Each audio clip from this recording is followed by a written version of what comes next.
Assalamualaikum warahmatullahi wabarakatuh. Halo pemirsa dimanapun kalian berada, salam sejahtera untuk kita semua.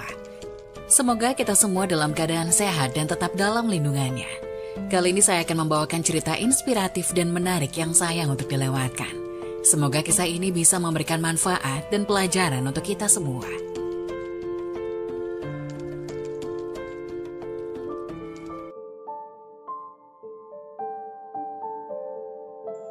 Astagfirullah, wanita yang sering sholat malam tapi malah masuk neraka. Ternyata inilah penyebab utamanya.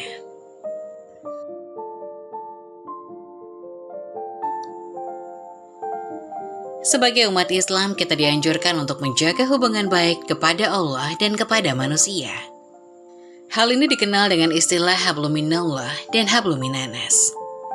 Artinya, bahwa selain harus menjaga hubungan kita kepada Allah melalui ibadah zikir dan amal soleh, kita juga harus menjaga hubungan baik terhadap sesama manusia dengan berbuat baik kepada mereka, tidak menyakiti mereka, baik dengan perkataan maupun perbuatan.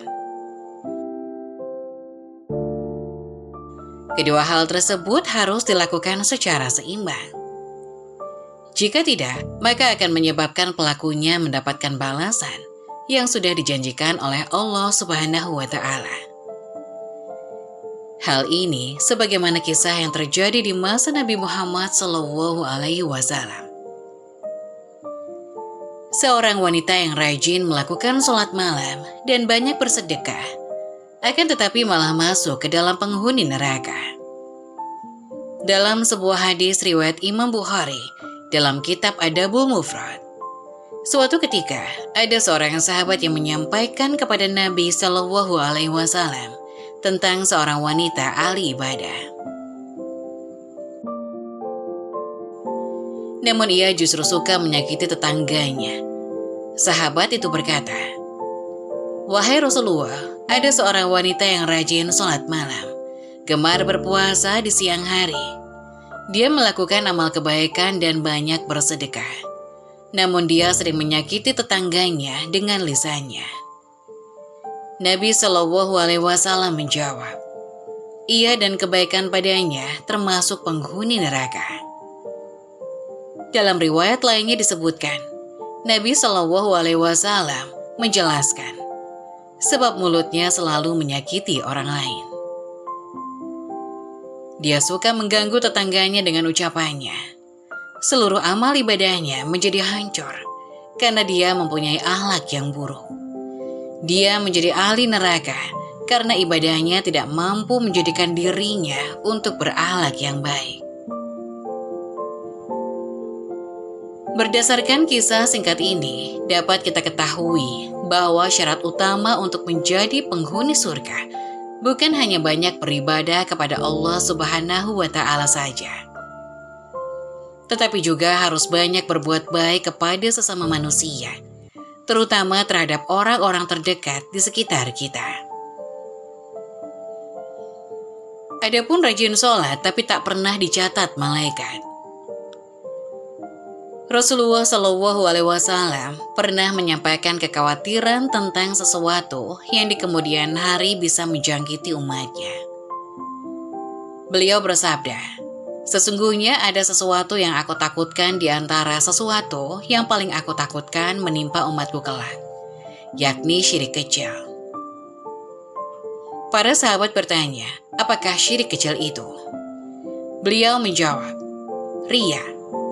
Dalam sebuah hadis, diceritakan pula bahwa di akhirat kelak akan ada sekelompok orang yang mengeluh, merangkak, dan menangis. Mereka berkata, "Ya Allah, di dunia kami rajin melakukan sholat, tapi kami dicatat sebagai orang yang tidak mau melakukan sholat." Para malaikat menjawab, "Tidakkah kalian ingat pada waktu kalian melakukan sholat, kalian bukan mengharap ridha Allah, tapi kalian mengharap pujian dari manusia. Kalau itu yang kalian cari, maka carilah manusia yang kau harapkan pujiannya itu." Jelaslah bahwa kualitas sebuah amal berbanding lurus dengan kualitas niat yang melatar belakanginya. Bila niat kita lurus, lurus pula amal kita. Namun bila niat kita bengkok, amal kita pun akan bengkok. Agar niat kita senantiasa lurus dan ikhlas, alangkah baiknya apabila kita menghayati kembali janji-janji yang selalu kita ucapkan saat sholat. Sesungguhnya, sholatku, ibadahku, hidup dan matiku hanyalah untuk Allah, seru sekalian alam. Adapun golongan orang rajin sholat namun jauh dari Allah, siapa sajakah mereka? Ibadah sholat adalah tiang agama. Bagi mereka yang beriman, sholat adalah hal wajib yang tidak boleh ditinggalkan dalam keadaan sakit sekalipun. Dalam suatu hadis, Rasulullah SAW bersabda, sesungguhnya pertama kali yang dihisab, ditanya diminta pertanggungjawaban dari segenap amalan seorang hamba di hari kiamat kelak, merupakan salatnya. Bila salatnya baik, maka beruntunglah ia. Dan bila mana salatnya rusak, sungguh kerugian menimpanya. Hadis riwayat Tirmizi. Untuk itu sangat penting bagi kita untuk rutin mendirikan salat. Namun untuk mendapatkan ridho dan surganya, tidak hanya dengan rajin menjalankan salat. Hal itu hanya dilakukan dengan penuh kesadaran, tidak sebatas sebagai rutinitas harian, serta tetap dibarengi dengan menjaga akhlak serta hubungan sesama dengan manusia, agar tidak menjauhkan kita dari Allah Subhanahu wa Ta'ala. Rajin menjalankan sholat tentu merupakan hal yang sangat baik dan mulia. Namun hal tersebut tidak lantas menjamin seseorang menjadi hamba yang lebih dekat dengan Allah Subhanahu wa Ta'ala. Lalu siapa sajakah orang yang rajin sholat namun justru jauh dari Allah? Dan seperti apa cirinya? Berikut ini adalah orang yang rajin sholat namun justru jauh dari Allah.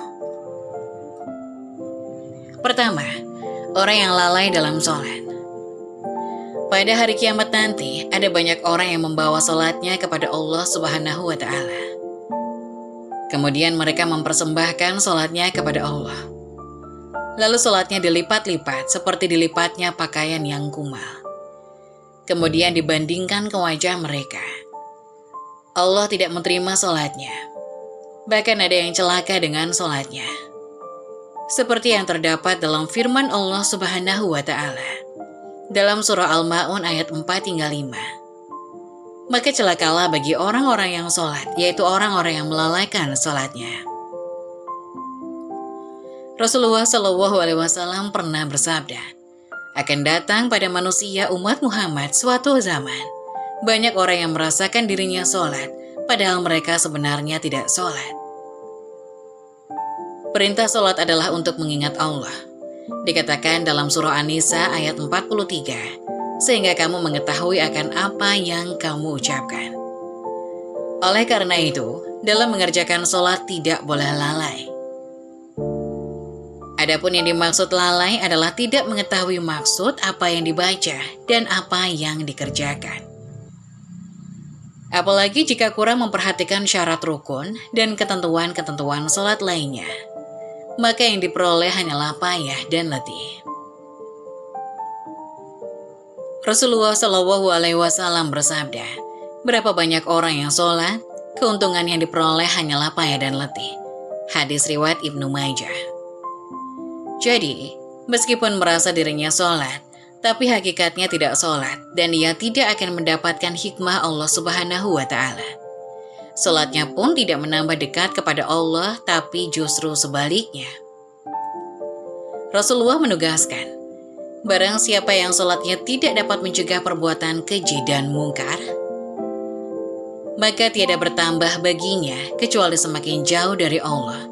Hadis riwayat Ali Ibnu Mawad. Kedua, orang yang suka menggunjing orang lain. Sahabat beriman yang dirahmati Allah, Allah Subhanahu wa Ta'ala berfirman, apakah yang memasukkan Anda ke dalam sakor? Mereka menjawab, kami dahulu tidak termasuk orang-orang yang mengerjakan sholat, dan kita tidak pula memberi makan orang miskin.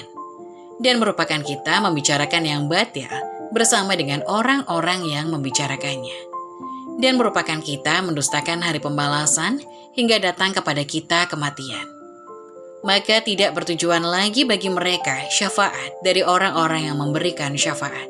Quran Surat Al-Mudatsir ayat 42 hingga 48. Dalam ayat tersebut, salah satu penyebab orang masuk neraka merupakan karena suka membicarakan ketidaklebihbaikan orang lain. Orang yang mendirikan sholat namun suka membicarakan kejelekan orang lain, maka ia akan ditempatkan di dalam neraka sakor. Ketiga, orang yang acuh pada sesama. Dalam sebuah hadis, Rasulullah SAW menyebutkan bahwa salah satu cara mendekatkan diri kepada Allah Subhanahu wa Ta'ala ialah dengan bersifat dermawan dan senang membantu orang lain, terutama kepada orang yang sedang kesulitan. Rasulullah SAW bersabda, orang yang dermawan dekat dengan Allah, dekat dengan manusia, dan dekat dengan surga. Sedangkan orang yang bakhil atau pelik jauh dari Allah, jauh dari manusia, dan dekat dengan neraka. Orang dermawan insya Allah akan menemukan kenikmatan di dalam sholatnya. Ia akan memperoleh kenikmatan di dalam sholatnya karena dia dijaga oleh para malaikat, diberi cahaya dalam kegelapan, dan diberi ilmu secara langsung oleh Allah Subhanahu wa Ta'ala masuk ke dalam hati sanubarinya. Keempat, orang yang ria. Sebab pertama yang ternyata mampu menjerumuskan seorang ahli ibadah tetap mendapatkan azab, bahkan menjadi penghuni neraka, adalah karena mereka ria. Hal tersebut terjadi apabila semua amal saleh yang dilakukan selama di dunia itu bukan untuk mencari ridha Allah, melainkan dilakukan karena ingin ria atau pamer dan mengharap pujian dari manusia. Allah Subhanahu wa Ta'ala berfirman, sesungguhnya orang-orang munafik itu menipu Allah dan Allah akan membalas tipuan mereka. Dan apabila mereka berdiri untuk sholat, mereka berdiri dengan malas. Ia bermaksud ria dengan sholat di hadapan manusia, dan tidaklah mereka menyebut Allah kecuali sedikit sekali. Quran Surat An-Nisa ayat 142. Oleh karena itu, sebaik-baiknya amalan adalah amalan yang dilakukan ikhlas dan murni lillahi ta'ala. Hanya demi Allah, dan cukuplah kita berharap pada ridho dan balasannya atas apa yang telah kita lakukan. Karena Allah Subhanahu wa Ta'ala adalah seadil-adilnya pemberi balasan. Menjaga hati dan niat merupakan hal yang harus kita jaga dalam melakukan apapun, agar semua amalan tersebut tidak berujung sebagai cambuk bagi kita yang membuat kita menjadi ria kepada sesama. Kelima, orang yang suka berdusta. Berdusta merupakan salah satu dosa besar dan diancam siksa pedih di akhirat kelak. Di zaman semacam ini, kebohongan tampaknya sudah menjadi suatu kebiasaan di kalangan masyarakat. Padahal sekecil apapun suatu kebohongan akan tetap dianggap sebagai dosa besar. Meskipun ada seseorang yang rajin sholat dan beribadah, namun jika lisannya suka berbohong, maka sholat dan ibadahnya akan sia-sia semata. Karena kebohongan itu akan menghapus amal-amalannya. Jika ia mati dalam tidak bertobat kepada Allah, maka dia akan dimasukkan ke dalam neraka. Allah Subhanahu wa Ta'ala berfirman, sesungguhnya yang mengada-ngadakan kebohongan hanyalah orang-orang yang tidak beriman kepada ayat-ayat Allah, dan mereka itulah orang-orang pendusta. Quran Surat An-Nahl ayat 105. Berbohong menunjukkan salah satu ciri dari golongan orang-orang yang munafik.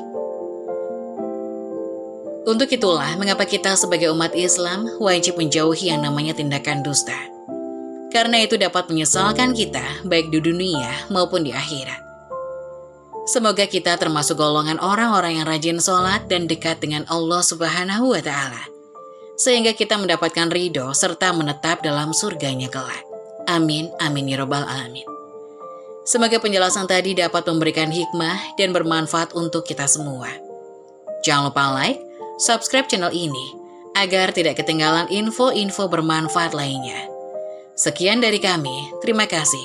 Wassalamualaikum warahmatullahi wabarakatuh.